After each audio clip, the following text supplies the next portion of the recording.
That bag of coffee in your kitchen right now, the one you've been buying for years, the same brand your parents trusted every morning. Go grab it. I'll wait. Now look at the label. Does it say where the beans actually came from? Does it list when they were roasted? Can you trace those beans back to a specific farm or even a specific country? If you're like most people, you're staring at vague terms like premium blend or select beans, or rich and smooth. Words that sound good but mean nothing. Here's what happened. Over the past decade, major coffee brands quietly changed what's inside those familiar bags. They switched from higher-grade Arabica beans to cheaper Robusta. They started using older beans that sat in warehouses for months. They added fillers and flavorings to mask the decline. And they kept the prices the same or raised them. They changed it. They didn't tell you. And they're charging you premium prices for commodity-grade coffee. Welcome to The Label Changed, where we catch what brands hope you'll miss. If you've ever felt like your morning coffee doesn't taste as good as it used to, you're not imagining it. The beans changed. Hit subscribe and the notification bell so you never miss an investigation. Today, we're exposing 10 coffee brands that quietly downgraded their quality, and then I'll reveal 4 brands that prove real premium coffee still exists. Let's start the countdown. Number 10. Maxwell House. Starting at number 10, Maxwell House built a century of brand loyalty on the slogan "Good to the last drop." But what's in that drop has changed dramatically. Maxwell House was founded in 1892, named after a Nashville hotel where Theodore Roosevelt allegedly declared the coffee good to the last drop. For decades, it delivered consistent quality that American families relied on. Then the cost-cutting began. Today's Maxwell House uses a blend heavy on cheaper Robusta beans, rather than the smoother Arabica that built its reputation. Robusta contains nearly twice the caffeine, but tastes harsh and bitter. It's significantly cheaper to produce. The roast has shifted darker to mask the inferior bean quality, because over-roasting hides defects. Consumer complaints started appearing in online forums around 2015.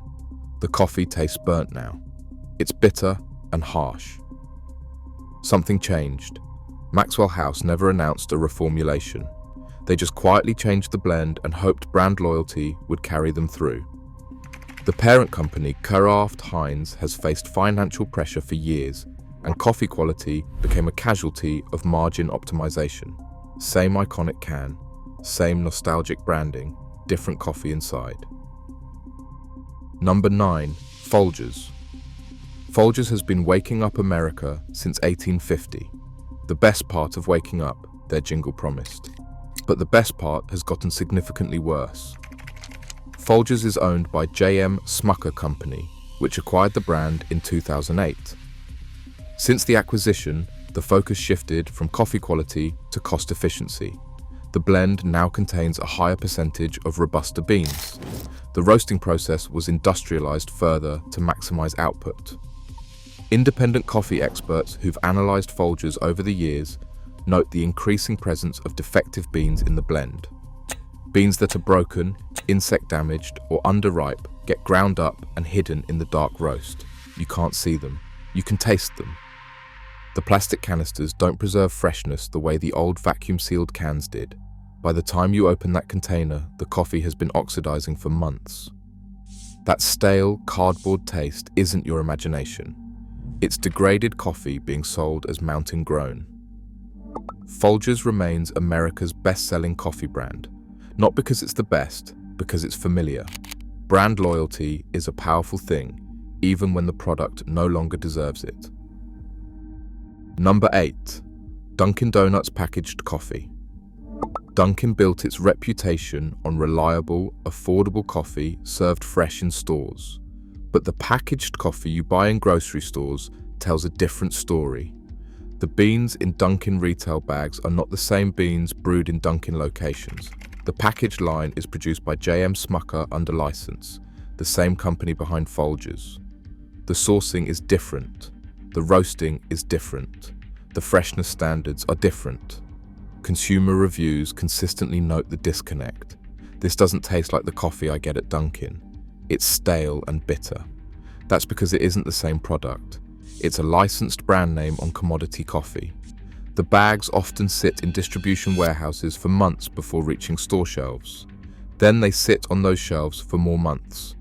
Coffee is a perishable product that peaks within weeks of roasting. What you're buying could be 6 months old by the time you brew it. Dunkin' Retail Coffee trades on the restaurant's reputation while delivering grocery store commodity quality. The name on the bag isn't a guarantee, it's just marketing. Number 7. Starbucks packaged coffee. Even Starbucks isn't immune to the quality gap between store and shelf. Starbucks retail coffee is produced and distributed by Nestlé under a $7 billion licensing deal signed in 2018. Since that deal, the packaged coffee quality has noticeably declined according to longtime customers. The roast dates on Starbucks bags are often months old by the time you purchase them. Coffee experts recommend consuming beans within 2 to 4 weeks of roasting for optimal flavor. Starbucks retail bags regularly exceed that window by months. The beans themselves are roasted darker than ever, a technique that masks origin defects and creates uniform but one-dimensional flavor. That signature Starbucks burnt taste isn't artisanal dark roasting. It's covering up inconsistent bean quality. Reddit threads and coffee forums are filled with complaints. The Pike Place I buy at the grocery store tastes nothing like what I get in the cafe. They're right. It's different coffee with the same label. Starbucks charges premium prices for their retail bags based on cafe reputation, but the Nestlé-produced product doesn't deliver premium quality. Number 6. McCafe. McDonald's launched Jeet McCafe to compete in the premium coffee space.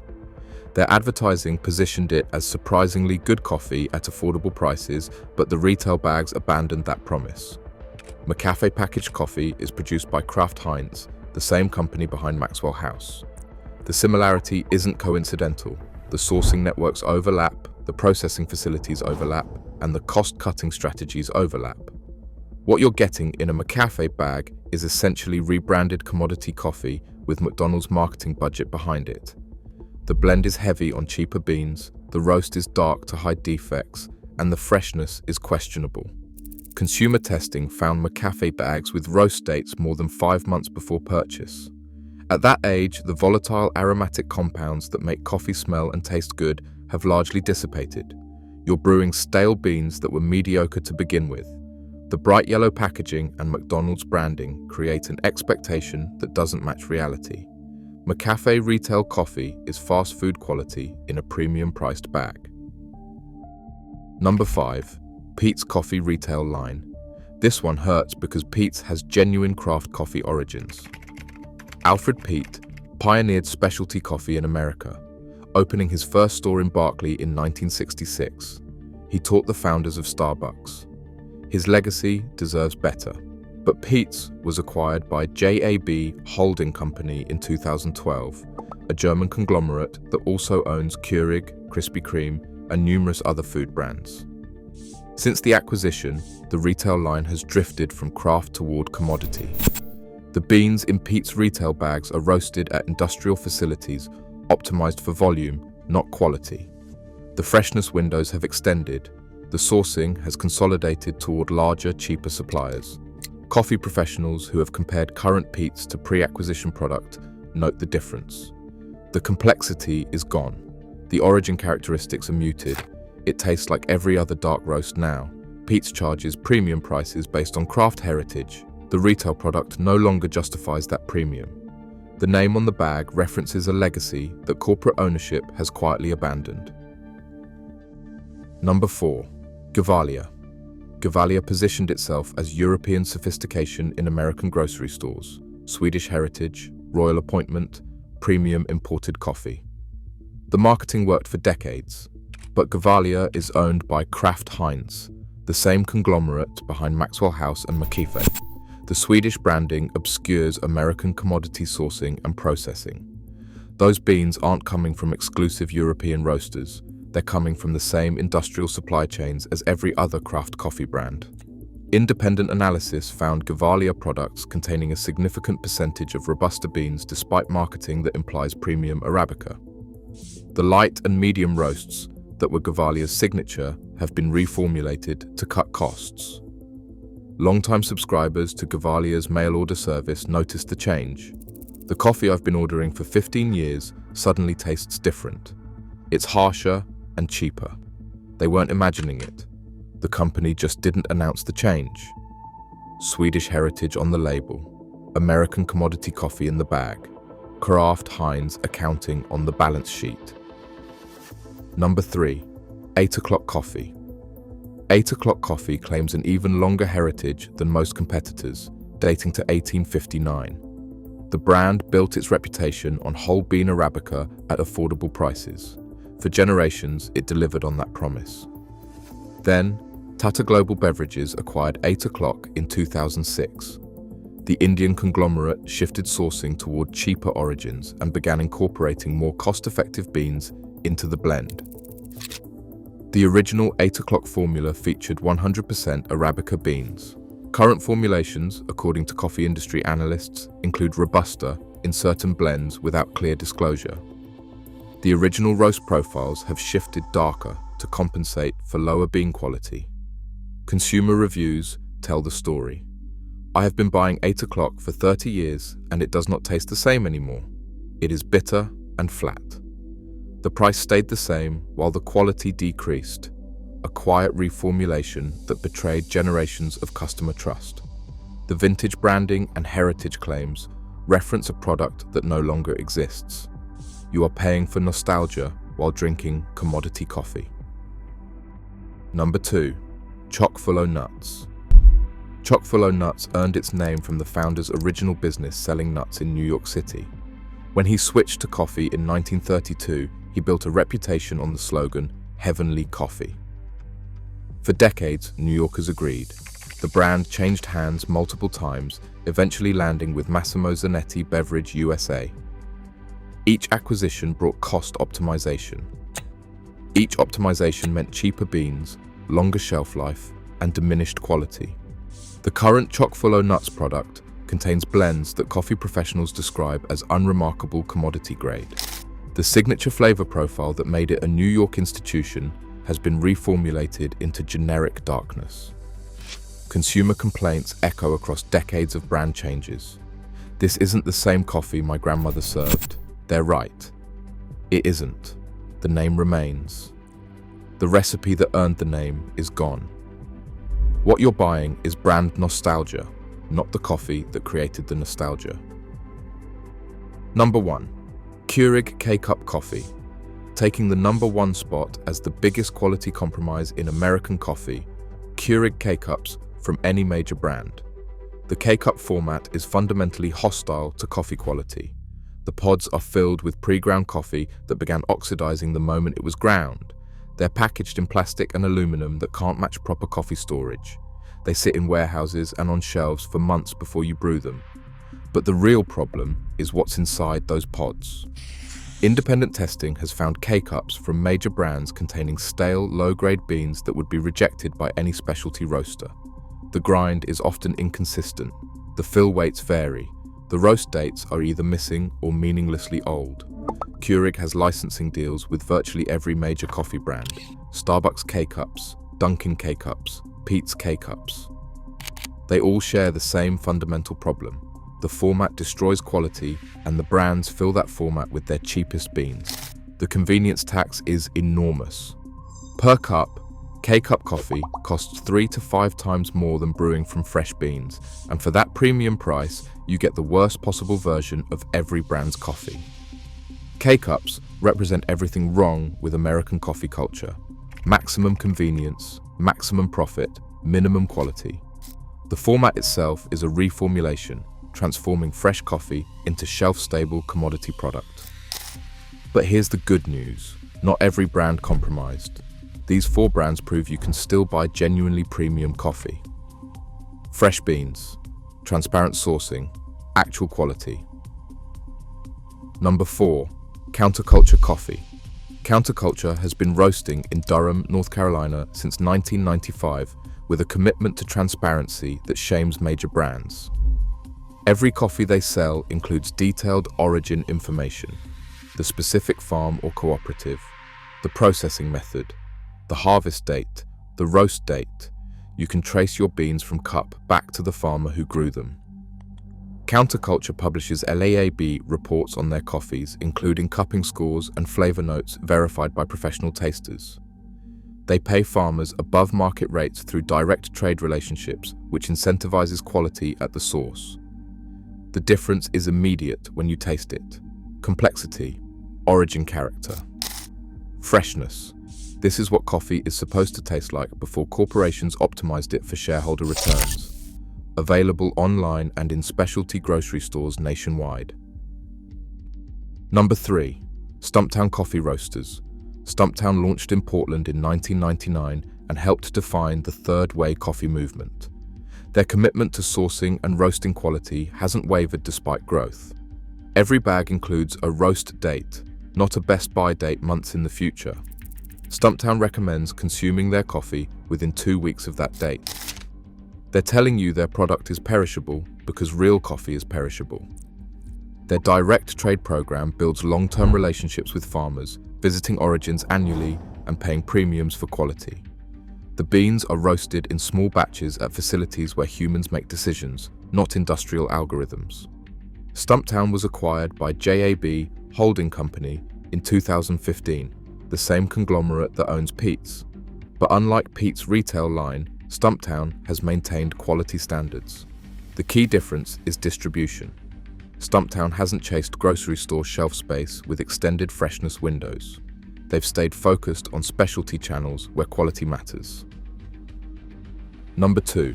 Intelligentsia Coffee. Intelligentsia pioneered direct trade in specialty coffee, creating the model that ethical sourcing now follows. Founded in Chicago in 1995, they've maintained craft standards through growth and acquisition. Their direct trade relationships mean they know exactly which farms produce their beans, what varietals are grown, and how the coffee is processed. This traceability isn't marketing, it's quality control. When you know the source, you can maintain standards. Every bag is roasted to order in small batches with roast dates clearly displayed. Intelligentsia's freshness standards would make commodity brands blush. They treat coffee as the perishable agricultural product it actually is.